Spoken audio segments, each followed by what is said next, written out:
Hari Om all. So today we will contemplate on Shloka 240, chapter 2, 40th Shloka from Sankhya Yoga. Nehābhikrama-nāśhosti pratyavayo na vidyate swalpamapyasya dharmasya trayate mahato bhayat. Let me repeat once again. Nehābhikrama-nāśhosti pratyavayo na vidyate swalpamapyasya dharmasya trayate mahato bhayat. Working in this state of consciousness, there is no loss or adverse result, and even a little effort saves one from great danger. So let's see the word by word meaning. Na, it's not. Iha, in this. Abhikrama, effort. Nashaha, loss. Asti, there is. Pratyavayaha, adverse result. Na, not. Vidyate, is. Swalpa, a little. Api, even. Asya, of this. Dharmasya, occupation. Trayate, saves. Mahataha, from great. Bhayat, danger. So let me repeat the meaning again. Working in this state of consciousness, what the whole satsang we have been going through about who is what is the reality, who am I, right? Working in this state of consciousness, there is no loss or adverse result, and even a little effort saves one from great danger. So let's see what everyone feels about this particular sloka. Let me go from the names I see one by one. And if you need more time, you can skip your round and you can come back again. I see Rupaji first. Hari Om Rupaji. Hari Om Sarananji. Yeah. Hari Om. Yeah, Rupaji, would you like to give your view? Yes, sir.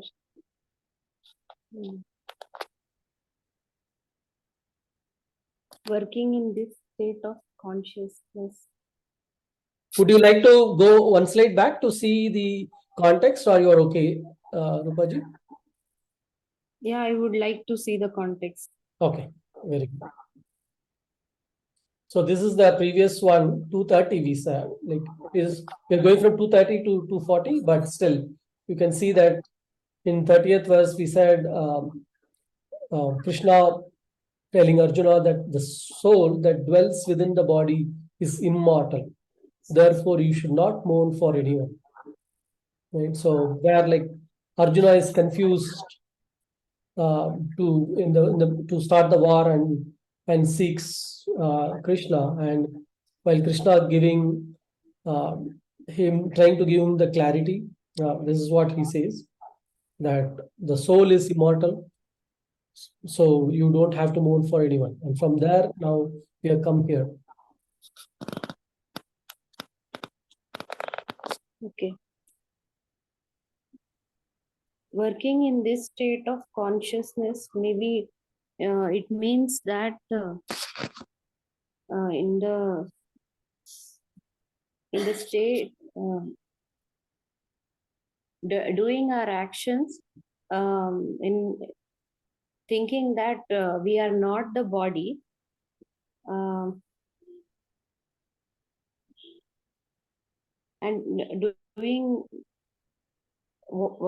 doing our duty or whatever is needed to be done by us. There is no loss.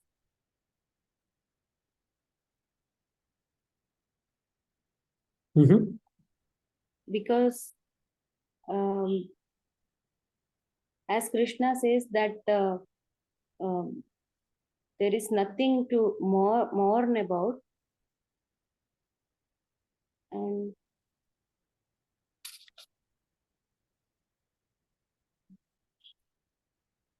And even a little effort saves one from great danger. That means by doing one's karma, Mhm. he will not add any more karma to his account.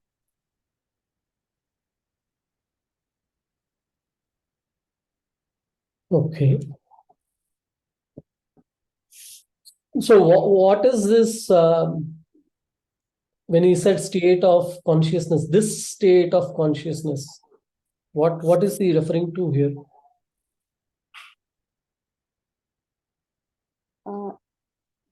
He is referring to his one's true self, Okay. which is not the body, mind, or intellect. Not the body, mind, or intellect. Okay. So he said that the bodies are perishable while you are not. The soul is always there, eternal. Yes, yes. But then why is he saying that, like, don't worry about this new knowledge? Why? What is the reason? If it is clear, then why should he say this?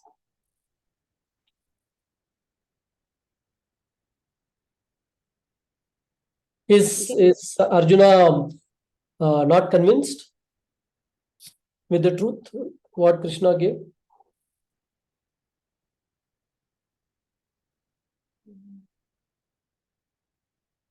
It's like, looks like he's trying to convince. Don't worry, you're not going to lose anything. Right? Yeah, yeah. Even if you don't get completely, it's still okay. Yes, actually, Arjuna was not ready to fight, and that was fighting was his duty as a Kshatriya. So Krishna is trying to convince him that by fighting and doing his duty, there won't be any loss. Because the one who Krishna says that the one who all the people who are there in the battlefield have died so many times, Mhm. and if even if Arjuna doesn't kill him, they will be killed, and Arjuna is just the instrument. Mhm. Okay. Okay. Why don't we hear from others and then we'll come back? Thank you. Thank you, Rupaji. Thank you. Ishaji, would you like to share? Don't have much idea, sir, but what I feel is like, when we know like what is right and what is wrong, that is consciousness. Like, when we are more than the only the body that we are Mhm. present, so there is nothing much to lose when you are full conscious. So I feel like, it will be transformed to, as you say, the consciousness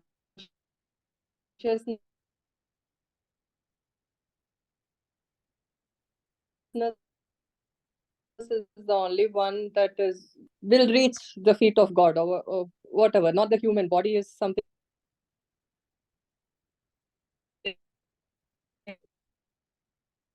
Ishaji, your audio is breaking. which we leave behind. So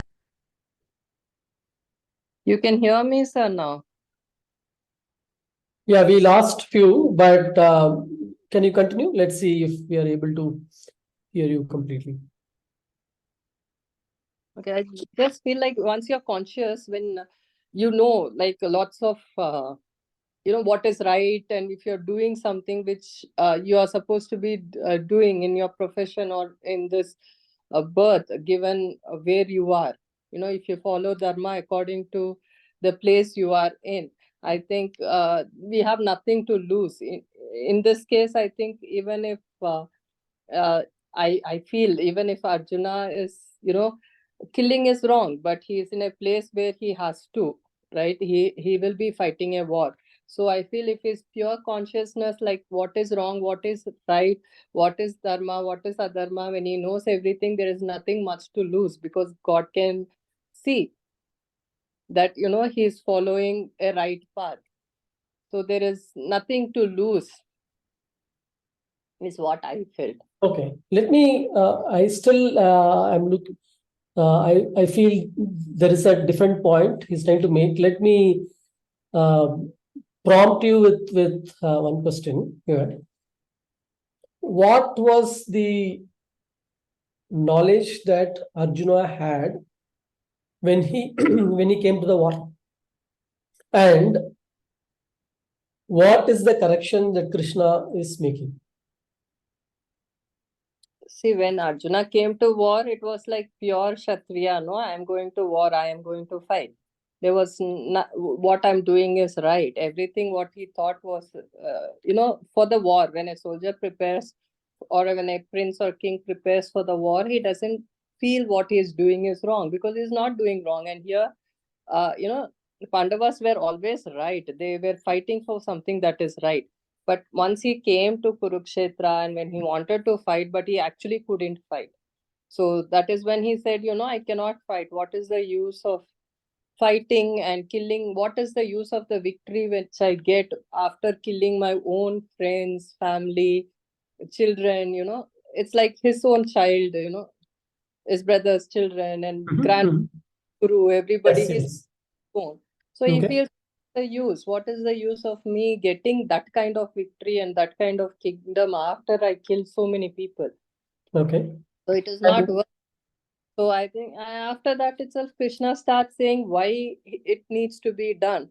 And I feel, once you understand why, what is right, from previous chapter, I understood, like, you will do right given the circumstances of your birth, right? You will be doing things according to what you are born to do, in that you will follow what is right, what is wrong, not in a generalized way. So I think once we understand we are doing right, or what is it we are doing wrong, and correct what is right, that consciousness is something, even if you're doing something uh, which is, overall wrong also, you have nothing much to lose. Like, that's what I feel. okay, okay. Thank you. We'll come back at the end again. Rajshekhar ji. Yeah, namaste, sir. Namaste. My understanding is based on this shloka, also whatever I heard from Prabhuji on this shloka. So basically, what Krishna is saying in this context is to operate from the soul consciousness, and then go ahead doing this activity, selflessness. You using when you go and then do anything selflessly. Okay, so even if you're not able to complete that activity, it's fine. So you're not going to lose anything, or there is no adverse impact of that, and that helps you to come out of the fear. With respect to fear, my understanding is like most of us carry the fear of failure or the fear of death. Those are the two biggest things which make us think or not to go ahead in any of the activity we are doing. Uh, in this context, I think the two things which I like to say is, if we can replace the fear with the faith and the selfish activity with the selflessness, I believe one can go ahead and then operate, and then you'll not have any fear of death or the fear of failure, and you'll go ahead and then do the work.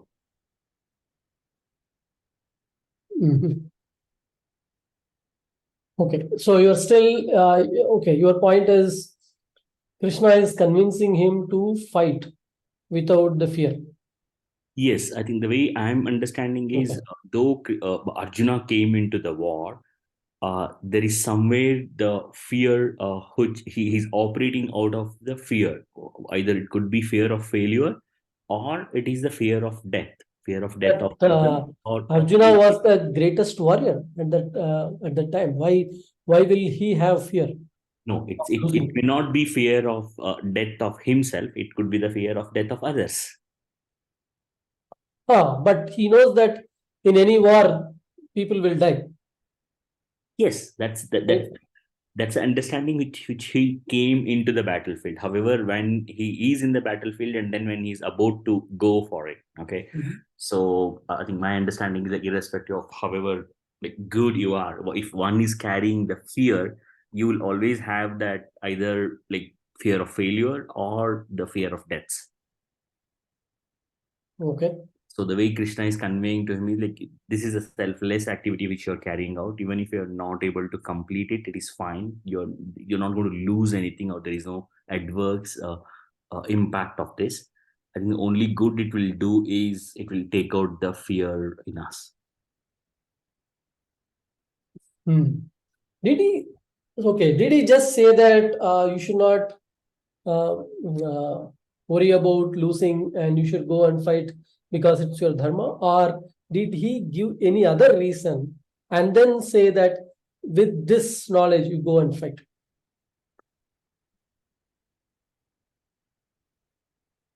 See, I can give a moral boosting talk. That is one way, and another way is I can give reason, and then I can tell, I can get you to do what you want.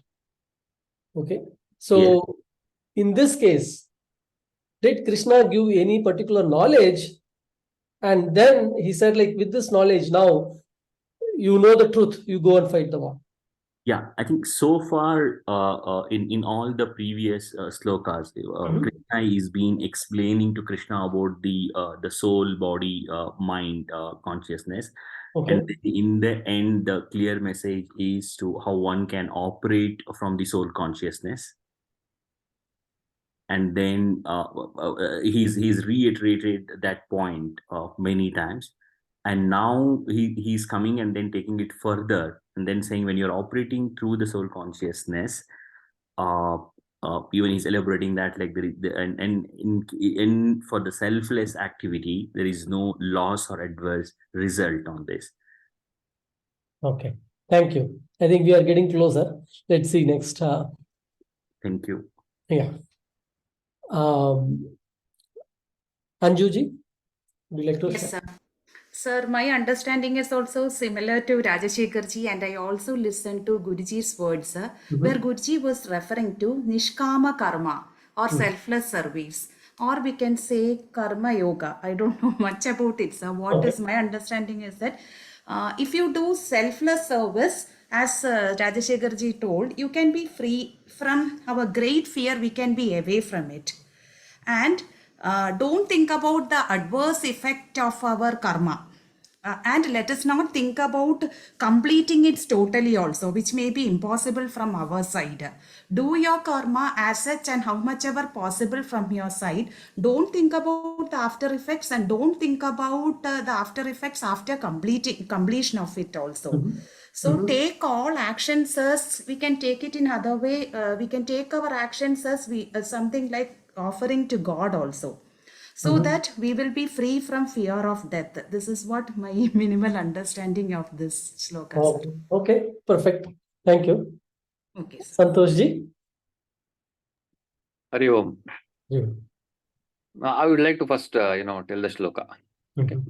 Nehābhikrama-nāśhosti pratyavayo na vidyate swalpamapyasya dharmasya trayate mahato bhayat.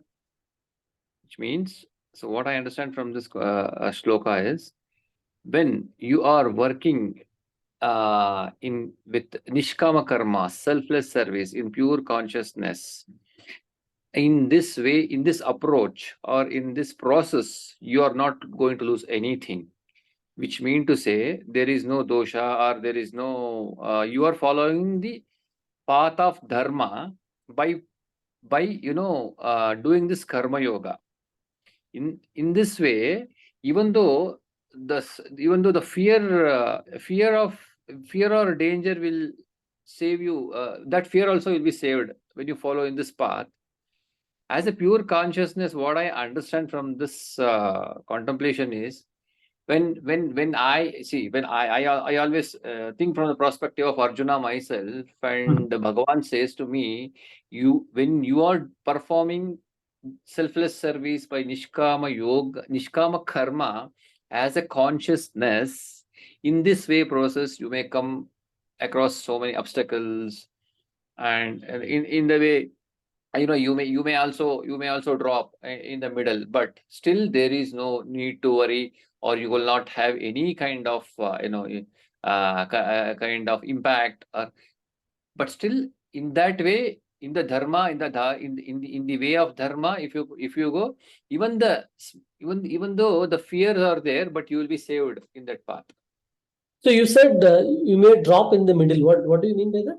I mean, when I say drop in the middle, when I do this karma yoga, but and in the way of doing karma yoga, we may get an obstacle in the sense where you need to follow the path of dharma. In this way, when you are not in the way of dharma, where you have an obstacle of following the dharma. Okay. In that way, what I understand is, in that way, even the word I use drop is not a proper word. In that, I should be in that way, and in that way, if you are in that approach, you will not have fear of failures, or you will be saved from even small dangers as well, is what the Krishna says. Okay. Actually, good effort to explain and understand this shloka. Hari Om, Deepaji. Hari Om, Saravananji. Yeah, so I will share my view. Maybe Deepaji, if you want, you can share after my view. Yes, And Sriniji, since this is the first time, maybe you can follow how we are contemplating, and next week you can also try to join us and share your views. Yeah, sure, Savanji. So yeah, so the way I see this is, before the war started, Arjuna had the view like, who is Arjuna here? Like, is pointing to each one of us. And what is the view we had before getting into Gita? That this body is real, this world is real. Right? I am not. I am different from this world. I am different from God. God is someone somewhere. Okay, and this body, my body is real. Right? And so what happens is, anything related to body makes me fearful, right? Like aging or death, everything I am afraid of, right? And that's the first starting point with which each one of us start, right? And which is why when Arjuna reached there, he saw that like all his relatives and friends standing there, and he said like, I'm going to kill all of them, which means like I'm going to kill these bodies. And the view he had is the bodies are real. That means like I'm going to kill them once for all, done. And that I'm going to carry this forever. Which is where the confusion started. And he goes to Krishna. And Krishna, knowing that state of mind, right, goes through the process of what is real, this body is not real, right? There is this Atman, the soul, that is the real one. The body is perishable. Okay, anything that is born goes through the changes and it will die eventually one day. While what is unborn, the Atman, the soul, which is never born, it never dies, eternal, which is what we saw in the sloka number 30, right? So that is the that is the knowledge Krishna is giving to Arjuna, right? Basically, to me, and like when I see myself as Arjuna, and like when I hear this knowledge, the way I see it is like, you know what? I'm going from one extreme view to the other extreme view, right? I started with saying this body is real. I need to take care of this body. This world is real. I need to go and win the world. right? How do and like get name and fame? How do I get name and fame? I need to do well in my job. I need to get more wealth. I need to get more house, properties, car, this, that, like, and small. If I have small, I need to get bigger and more and more, more, right? And then I need to have more power. And that is how I'm seen as a winner in this world, right? That is the view before hearing to Gita. And now Krishna is saying, all this is unreal. You are not this body. This whole world is mithya. It's appearance.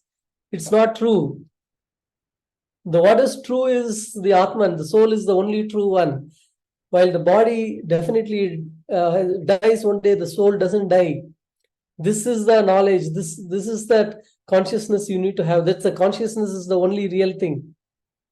Okay, and with this consciousness, go and do your duty, dharma.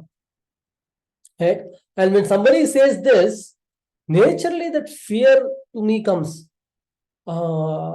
Should I drop all the knowledge I had till my 45 years of age that the society gave me? And should I throw away all the knowledge, these friends and the job and everything, and just go and like start following this new knowledge?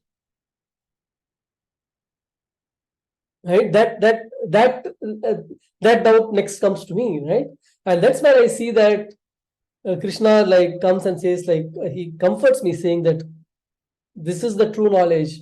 And like my question is, hey, you know what? I really want to follow this because it makes sense. Whatever you say is making sense to me. But what if I fail to realize the truth completely? Having put my step in, what if I don't completely get it, or like completely? What is the final state? He talks about is that like you realize the truth and you are established in the truth, right? And what if I fail to establish myself in the truth? Then I can see that he says, don't worry, there is no loss or no bad result following this path, the path I'm telling you, right? And whatever effort you put, okay, is not lost. It will give you best result, which is basically like, even if I have made few steps into this new jnana, and if the jiva dies, the next one you start from the place where you left and you continue the journey. It's not that like you're gone back and you have to start the whole process again all over, right? Whatever progress one makes in this new path is going to give benefit to that, and this knowledge will always help you to reach the final goal in life, purpose in life.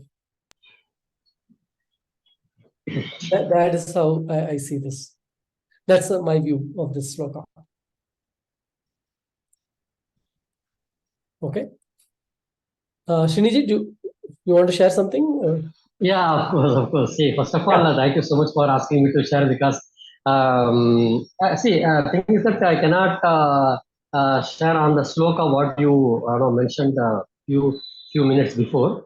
But as a first Zoom meet, because I can share few one or two things what I have come across in my life, and how I believed Gita and Lord Krishna, all those things.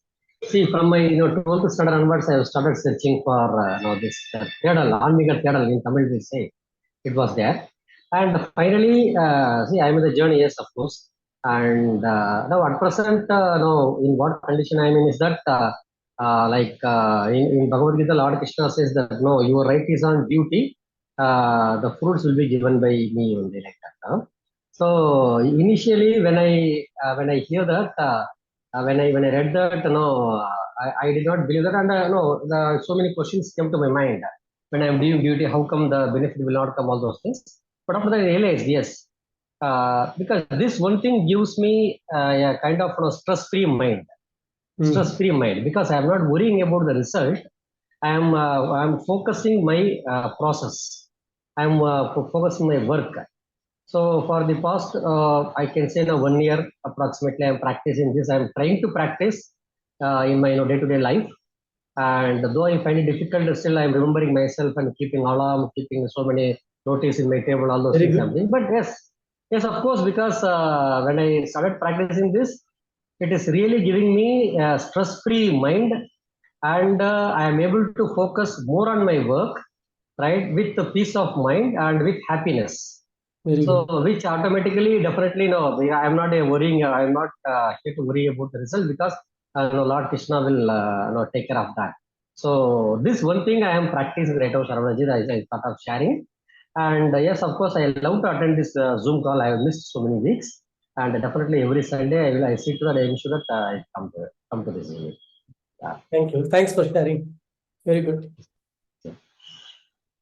Deepaji, would you like to share before I request Vijayji to share? Yes, Sarananji.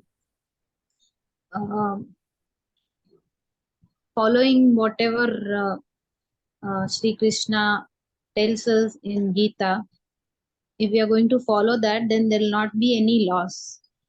And it will also save me if I'm going to put even a little effort Mhm. in this direction. Mhm.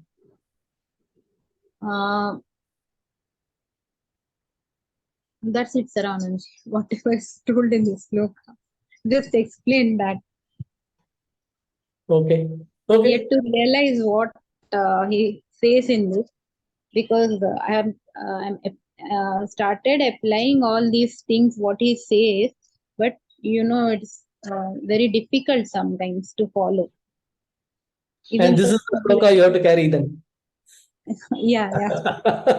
You should keep this, or like you used to do in the childhood days, right? Print it and put it on the walls everywhere. Yeah. Okay. Sharanji, one thing I would like to ask, because whenever you and Vijay ji was saying the Hari Om, like that. So normally, yes, Hari means Vishnu, we know, Om means the Pranava Mantra. But normally, when I read Osho books, he ends the book with Hari Om like that. So here, though I know a little about that, so I would like to hear from your mouth. So what does it exactly mean? Why you chant this? Actually, I will, sure, thank you. I will have Vijayji give a detailed answer for that, along with the explanation for this shloka. Thank you. Thank you. Thank you, Sarananji. Wonderful question, Srinivasanji. So, first of all, what are we talking about here? What is the subject that we're talking about here? The fundamental subject that we're talking about here in Bhagavad Gita, and through Bhagavad Gita, all of us, is about you, about me. So it is fundamentally about you and me. That is what Bhagavad Gita is about. But what is it Sri Krishna is talking here? It has nothing to do with me here. He's talking about don't be afraid, do your duty like that. You are not this, you are not that. What is he pointing at? So let us take a particular example in life. Let's say, for example, mathematics. Let's say I am very, very afraid of mathematics. Most of us, especially depending upon the kind of a teacher we got in the school, might have had that kind of an effect. Any subject, maybe mathematics or maybe science or maybe social. For many of us, social means, go and sleep. So it could have been any of these subjects, right? So, and let's say tomorrow is the exam. Then what is happening within our mind? Lot of fear. Tomorrow there is exam. Math is such a tough subject. I don't know how to solve this. I'm definitely going to fail. So much of anxiety, right? From where is it coming? Because in my mind, there is fear about a subject. I don't know math. And some people come and say, math, is so easy. It is as easy as, some say as drinking water. And we look at them and say, oh, you are very, very genius, maybe I should also be genius like you. So like that, we have seen in life, in any topic of life, we have seen, right? Some people are really good at singing, some people are good at cooking, some people are good at talking.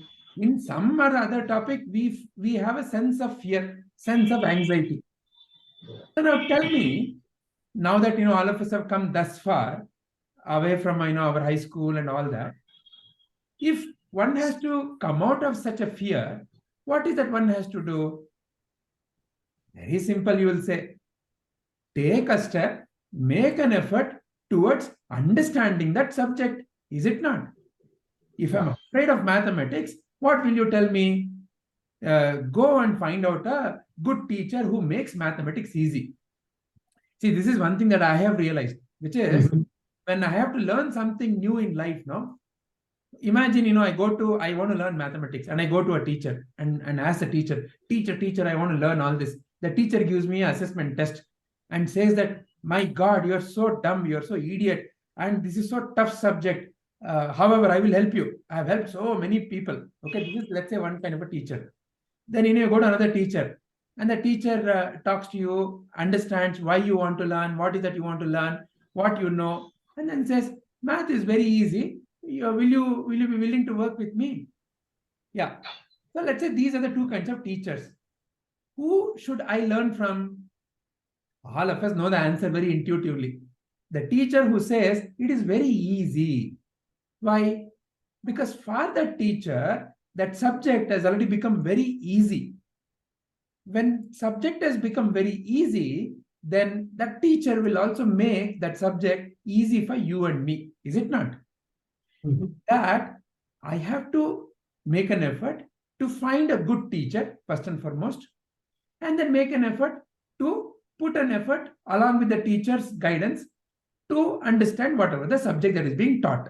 Is it not? That is all that is there. So now, this is, we already know in relation to any subject. But now the subject here, like how Sarananji described, your and my life, there is stress, anxiety, worry, tension, fear. What will happen tomorrow? Will I be successful or not? Oh, that happened last year. This disease, that disease. So life has so many googlies being thrown at each one of us all the time. Is it not? Constantly. Feel, Ababa, now I can relax. But immediately something or other will come. Either in the profession or family, wherever. Yeah. If not anything, you turn on the TV and then you listen to something and then suddenly you carry some other worry. But that is the nature of life. So what is that Sri Krishna is teaching Arjuna, or through that Arjuna, you and me, is how to be free in life. Very simple. How to live life with complete ease and freedom. That's what he's trying to teach. So now this Arjuna, and like that Arjuna, you and me also can have the question, okay, I look at, they talk about all these great masters, Ramana Maharshi ante, Ramakrishna Paramahamsa ante, Vivekananda ante, or Prabhuji ante, Mata Amritanandamayi. All these are lucky people. Somehow they got it. But you and me, you're so difficult. Now, right now I don't even have time. I don't have time to even brush my teeth. Somehow hardly I'm brushing my teeth. And where will I find time to go and sit in a satsang for 2 hours and then listen to Prabhuji's talks for another 2-3 hours? It is all not possible now. Now I'm so busy. One day I'll be free. That day I will come. Somehow, through some divine providence, if I even come, then, it is so much of work to be done.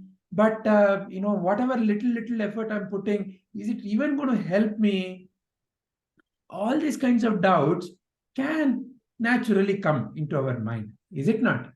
It's natural in anything that we are learning. So what is that Sri Krishna is saying?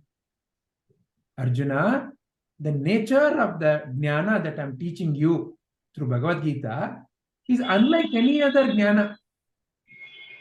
See, in any other jnana, for example, if let's say you and I have learned computer programming as an example, or cooking, or some other topic, we all learnt it, in college, right?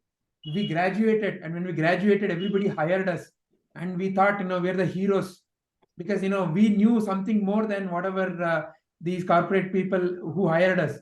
But now, after many 15-20 years, whatever you have learned has become already old. So many youngsters are coming in the future. They know much more. Now we feel that we don't even know. Whichever profession you take, whether it's engineering, lawyer, medicine, whichever profession you take, there's so much more that has come up, and I don't know. So much I don't know. And these youngsters can come and replace me. So that is the nature of the worldly topic that we learn.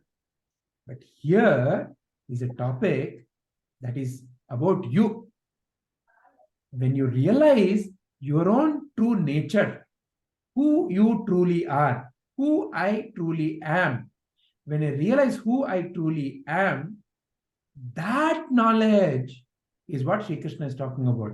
That knowledge, even if you make little effort towards realizing that knowledge, even if you take little steps towards imbibing that knowledge into your day-to-day life, like how wonderfully Siniji said, that all that he is doing is just taking some quotes from Bhagavad Gita and looking at how it can help my life. And he himself is able to see that there is a marked difference in the way he was and the way he is able to handle life. Is it not? So the beauty of this knowledge is that it is not going to become old. It is not something that you have to carry a fear. What will happen if I forget? It is not a subject that you will have to be worried. Will somebody else be better than me in this subject? Little effort, even 10 minutes every day, is enough. And when you learn this, and when you imbibe this, and when you inculcate this in your day-to-day life, what is the truth, who you are, that knowledge, how to live life, which is dharma, which is the topic of Bhagavad Gita. So this knowledge, Sri Krishna is assuring us that will definitely save you. Don't even be afraid. Because Arjuna is now, in the war. He may get killed. He is wondering, Arjuna, Sri Krishna is telling me all these nice things. I haven't even had a chance to do any practice around this. All my life I wasted. Now I am in this war field. I may even get killed. What if I die? They all say in scriptures and in so many places, all the great gurus say, getting a human life is after 8.4 million other forms of life. It is said that human life is the most precious. To get a human life, one would have gone through 8.4 million other forms. Now that I've got it, and now that somebody is helping me, I feel that, what if my life is going to end? So, such a fear, Sri Krishna is removing. Saying, take that step. Take that step towards asking the fundamental questions of life. Who am I? Where did I come from? Where is it really I'm going? What is the nature of life? What is the nature of reality? What is my connection to me and the so-called others? Make an effort to realize these and imbibe this in your day-to-day life. So Sri Krishna is prompting us again and again. Because with this realization and inculcation of that in our day-to-day life, each one of you, in some little ways, would have already started noticing changes in the way you are able to deal with life, in the way you are able to handle whatever situations that come at you. It is going to become stabler and stabler only. Let there be no fear, is what Sri Krishna is assuring us. Take that step, make an effort, put that effort to realize yourself. Dedicate your time towards learning scriptures, listening to Sadguru, participating in seva, to be involved in activities which is not related to your so-called udara nimittam, for the sake of living, but for a higher purpose which actually will set you free. So this is my view on this shloka. Does anyone have any additional points to add or any other questions or anything? We still have Sriniji's question, Hari Om. We'll come to that.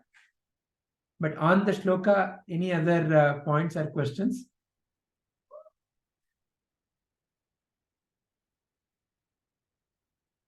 Great. So, Hari Om. Fundamentally, Sriniji, when we look at somebody, we look at some kind of a person. We look at in front of us a man, a woman, child, old man, or an animal, or a tree. So in front of us in life, there are so many things. So the reality of life is, what I see as an outside form is an appearance of the divine which is not seen. Through the scene, it's like when I have a map, if let's say from Madurai, I want to come to Bangalore. If somebody has to show you the path, they will say, look, this is the map, and this point is Madurai, and this point is Bangalore, and this is the path you take, this is the national highway you take, and this is blah, blah, blah, right? So the map is a pointer to where you need to go. Like that, the form we see in front of us, who we see, we usually notice only the outside, but deep within, through that form, is the divine that is in you, in the other also. So the divine in you and the divine in the other is not really two. So when I fold my hand and when I say Hari Om, so first of all, it's a reminder that it's the divine that I'm bowing down to in you. See, in many places we bow down to others for different reasons, especially in politics. You coming from Tamil Nadu, they fall flat at the feet of some politician. For what? For the sake of some name and fame and money. That kind of falling at the feet is not what we are talking here. It's a reminder to my mind, reminder to me that who I'm dealing with in front of me. Though it may be a man, woman, fat, tall, long, thin, Kannada, Tamil, whatever may be the outside, but it is a divine that is operating through that form. So that is the first recognition in my mind when I say Hari Om. Then Hari. Hari is what? So in the way when you look at life, in life, forms are created, forms are sustained, forms are modified. Life is all about creation, maintenance, and transformation. Continuously there is a creation, maintenance, and modification happening all the time. As we are speaking, our body is continuously changing. As we are speaking, mind is continuously changing. So the Hari is the one who is like the Sakshi within you that is seeing all this transformation. So, first of all, I'm going down to the divine in the other, and then I'm reminding myself it's the divine which has given the light to even see this. So that Hari in you is the Hari in me. So I am recognizing that Hari. Om.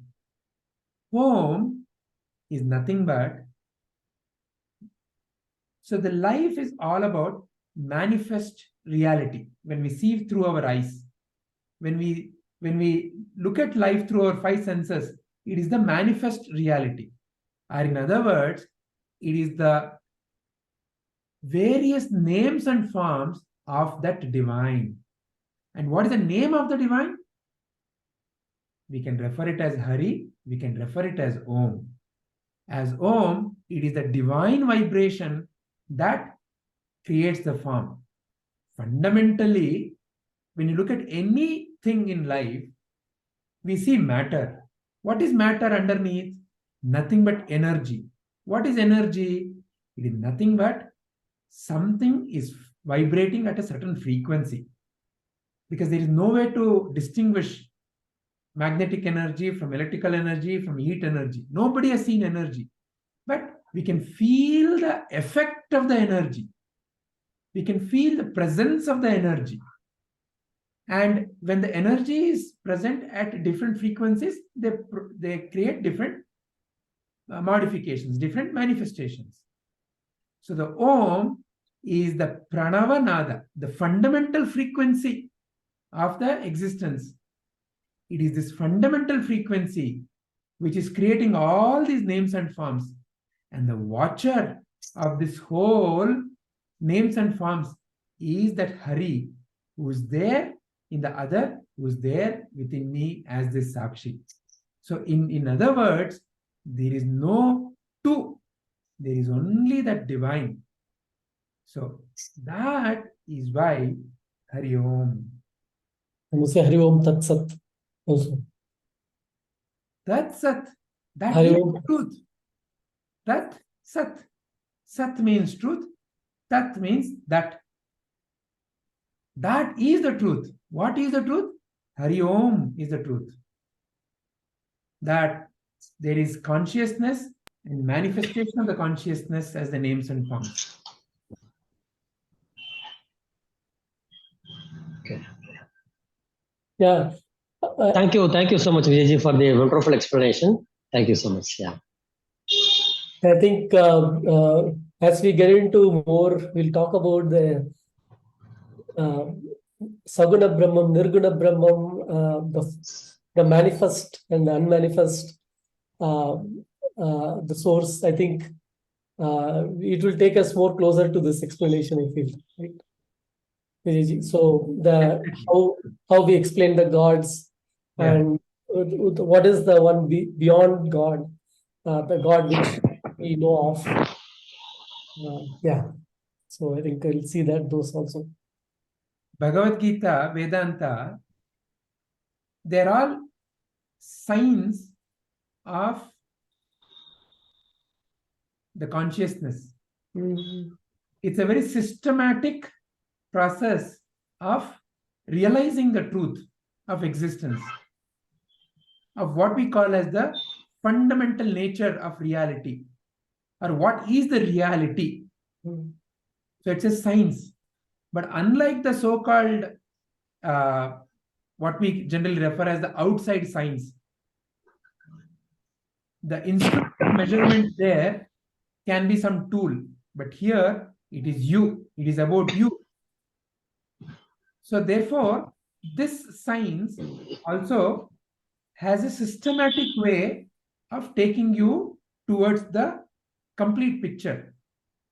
Because the fundamental picture with which all of us begin in this journey is, I am there, I am what? I am this whole thing, what I see, right? I am this man, woman, born there, born to those parents, this jati, that language, all this is who I think I am. And this fellow is in this place called world. And the world is full of so many things. Plants, animals, people, languages, smells, so many things. And there may be, depending upon my own way of thinking or conditioning, there is a God or there may not be a God. Depending upon if I'm Astika or Nastik. So the fundamental equation that most of us start off in life is I, world, and somebody called God. Again, maybe, maybe not. So is this true? Is this correct? Is this reality?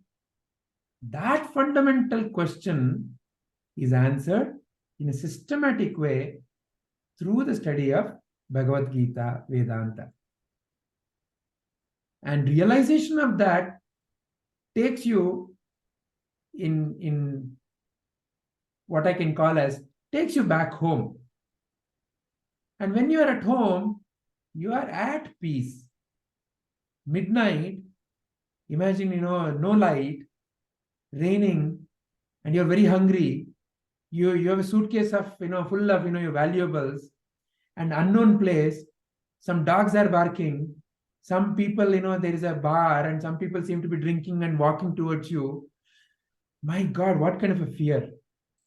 What will happen to my valuable? And now imagine suddenly, car comes and stands in front of you, and the door opens and says, "Hey, Shekhar, come inside. I will drop you home." And you're dropped home. And now you are in the comfort of your home. And now, you're sipping coffee. Abba, so relaxing. Is it not? So when you're at home, you're naturally relaxed. So in life, when you are at home, when you are at peace with everything, is when you are truly at home. And how to be at peace with everything? That fundamental car, that car is what Bhagavad Gita is. It will take you back home.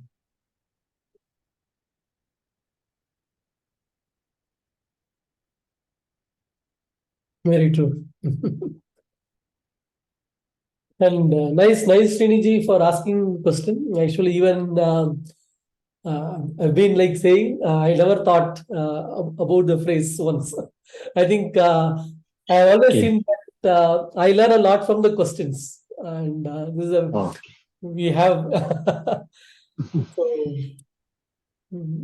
that and Sri Krishna also says, you seek a guru and you question and learn. It doesn't say like take the Gita as is. Question each and everything and learn. So that's the perfect way to approach. And very nice. Thank you. Hari Om. Yeah.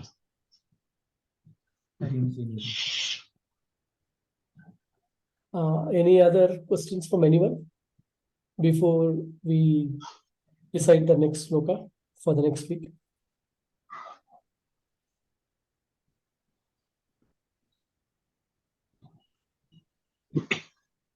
Okay. If not, Vijayji, we'll move to the next sloka. Yeah. We'll So shall we end the contemplation of this one, 2.40? Yes. I'll stop the recording then. Yeah. Thank you.